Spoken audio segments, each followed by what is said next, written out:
A very good morning, students. In today's class, we are going to do some questions related to power method. कल हमने power method का working rule करा था. Working rule के according हमारा first step क्या था कि हमें एक वेक्टर एक्स नॉट कंसिडर करना है, आइगन वेक्टर एक्स नॉट.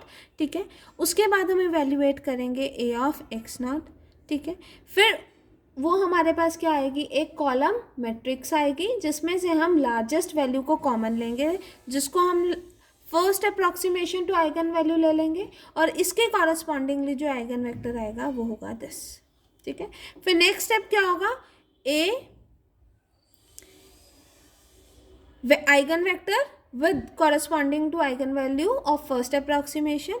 फिर वो भी एक कॉलम मैट्रिक्स आएगी, उस कॉलम मैट्रिक्स में से आप लार्जेस्ट वैल्यू को कॉमन लोगे जो कि क्या बनेगी, second approximation to the eigen value और उसके कॉरस्पॉन्डिंगली आइगन वेक्टर आ जाएगा. ये प्रोसेस कब तक कंटिन्यू होगा, जब तक हमारे पास एक्स आर और X R minus one same नहीं आ सकते, approximately same.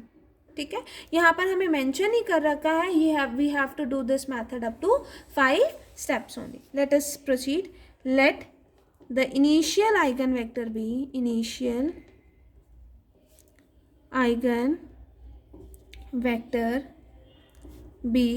x naught which is 1 by 1 0.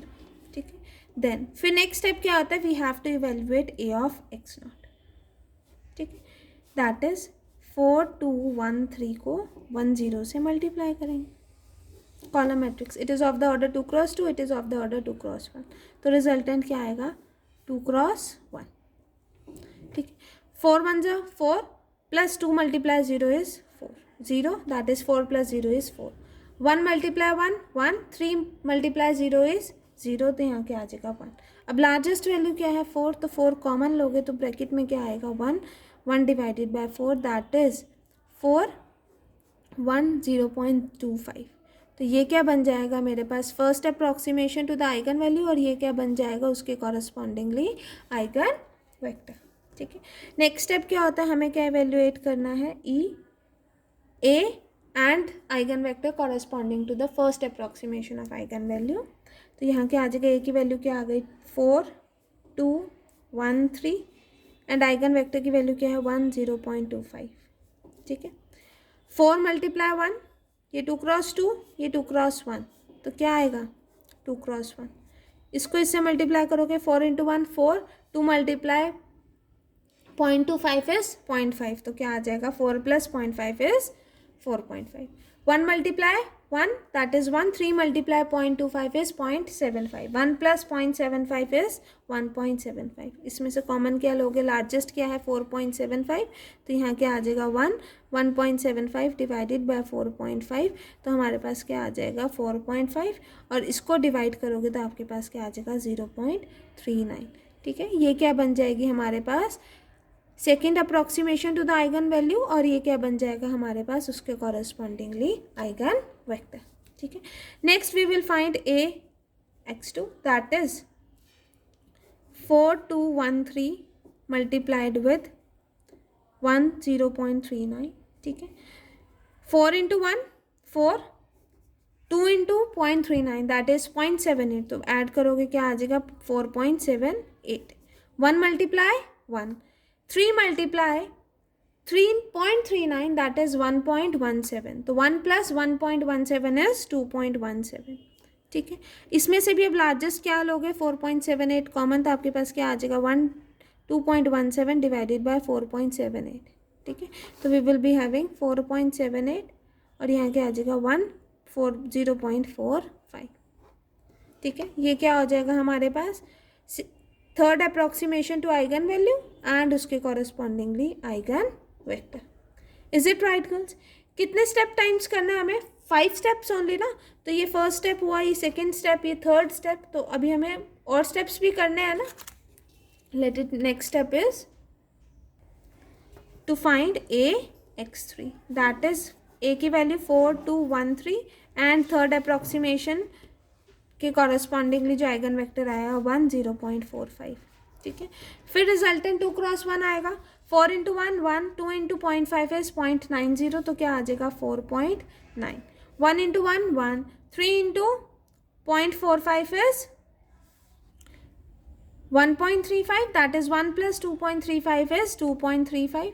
फिर से हमने कॉमन लिया, दैट इज 4.9, तो 1 0.48. अब देखो हमने 4 स्टेप्स कर लिए ना, first step, second step, third step. अभी 2 स्टेप्स और रहते हैं ना हमारे. ये फोर्थ अप्रॉक्सीमेशन हो गई आइगन वैल्यू की और उसके कॉरस्पॉन्डिंगली आइगन वेक्टर. मैंने आपको बोला था ये प्रोसेस कब तक कंटिन्यू होता है, जब तक मेरे पास आइगन वेक्टर्स जो हैं अप्रॉक्सीमेटली सेम ना आ जाए. अब देखो हमने पहले करा था तो क्या आया 1 0.25. नेक्स्ट स्टेप करा तो 1 0.39. नहीं सेम है तो नेक्स्ट स्टेप तो निकालना ही था, फाइंड करना ही था.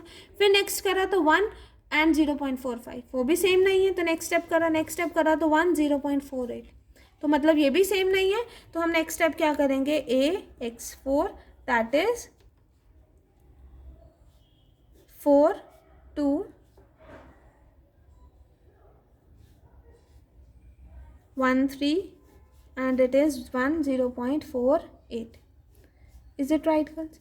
अब यहाँ से करेंगे तो 4 × 1 4, 2 × 0.48 इज 0.96. ऐड करोगे तो क्या आ जाएगा 4.96. 1 × 1 1, 3 × 4.48 क्या होगा 1.44, तो क्या आ जाएगा 2.44.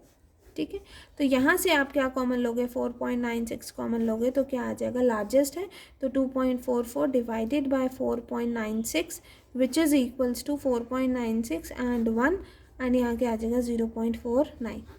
ठीक है, अभी भी अप्रॉक्सीमेटली सेम नहीं आया. ठीक है ना, तो ये क्या हो जाएगी, it would be the fifth approximation to the eigen value and it is corresponding eigen vector.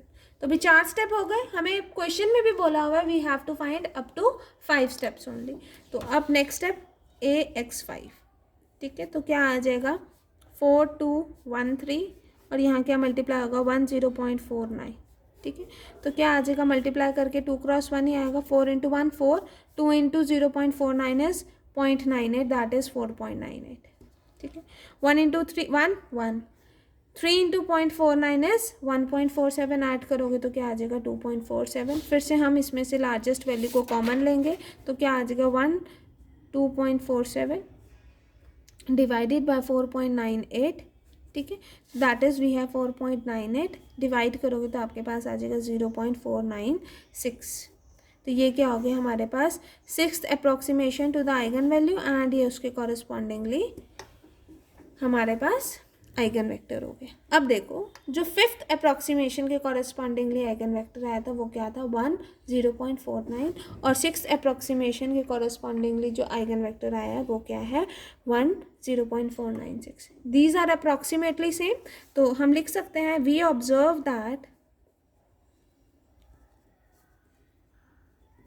5th approximation and 6th approximation, sorry 4th and 5th, हाँ ये 5th approximation and this is 6th are approximately same. ठीक है, therefore largest eigen value is क्या हो जाएगी 4.98 and correspondingly eigen vector क्या हो जाएगा, eigen vector is 1 0.496 which completes our question. ठीक है गर्ल्स, हिंट है कि अगर आपके पास कोई 3x3 मैट्रिक्स आ जाए 3x3 का, तो उसमें आप क्या करोगे, जो आपके पास इनिशियल आइगन वेक्टर कंसिडर करोगे 1 0 0 करोगे, बाकी प्रोसेस सारा सेम होगा. Is it right girls? ठीक है, बाकी मैंने आपको ये भी बता दिया है कि अगर स्मॉलेस्ट आइगन वैल्यू निकालनी हो किसी मैट्रिक्स की तो आप एक मैट्रिक्स बी कंसिडर करोगे. सपोज करो मैं इसी में ही करती हूँ एज इफ कि अगर मुझे स्मॉलेस्ट आइगन वैल्यू निकालनी हो तो इसमें मैं क्या कंसिडर करूँगी, एक another matrix we will consider another matrix B. वो क्या होगी ए माइनस लैम्डा जो हमारे पास हाईएस्ट वैल्यू आई है एंड आइडेंटिटी. तो ए की वैल्यू तो हमारे पास यहाँ क्या है 4 2 1 3 और आइगन वैल्यू की क्या वैल्यू आई है हमारे पास 4.98. ठीक है, और आइडेंटिटी क्या होगी 1 0 0 1. तो अब इस वाले ऐसे वाले केसेस में यहाँ क्या आ जाएगा 4213 और यहाँ क्या आ जाएगा -4.9800 तो अगर आप माइनस करोगे तो क्या आ जाएगा -0.982, ठीक है, 1 एंड यहाँ क्या आ जाएगा -1.98, ठीक है। तो अब इस मैट्रिक्स में आप क्या करोगे, लार्जेस्ट आइगन वैल्यू निकालोगे of B, largest eigen value of B, ठीक है। तो अगर बी और ए में दोनों की लार्जेस्ट आइगन वैल्यू को ऐड करोगे तो आपके पास क्या आ जाएगा, smallest eigen value of A. तो मतलब हमें इसकी largest eigen value of A same procedure से करनी पड़ेगी, ठीक है। Smallest eigen value of A क्या होगी हमारे पास, largest eigen value of A plus largest eigen value of B. Is it right girls? ठीक है, ये क्वेश्चन ट्राई करना एज इफ आपके पास बहुत रेयर होता है कि पेपर में ऐसे आ जाए कि आपको smallest eigen value find out करनी है, बट येस अगर ये क्वेश्चन यहाँ पर फिनिश हो गया था, मैंने ये एडिशनल करवाया है कि अगर मुझे मेंशन हो कि मुझे स्मॉलेस्ट आइगन वैल्यू भी फाइंड आउट करनी है तो मैं ये सारे स्टेप्स करूँगी, अदरवाइज मुझे कोई नीड नहीं है करने की। Is it right girls? This completes your power method. अगर आपको कोई भी डाउट होता है तो do ask me in your doubt class, ठीक है गर्ल्स? Thank you.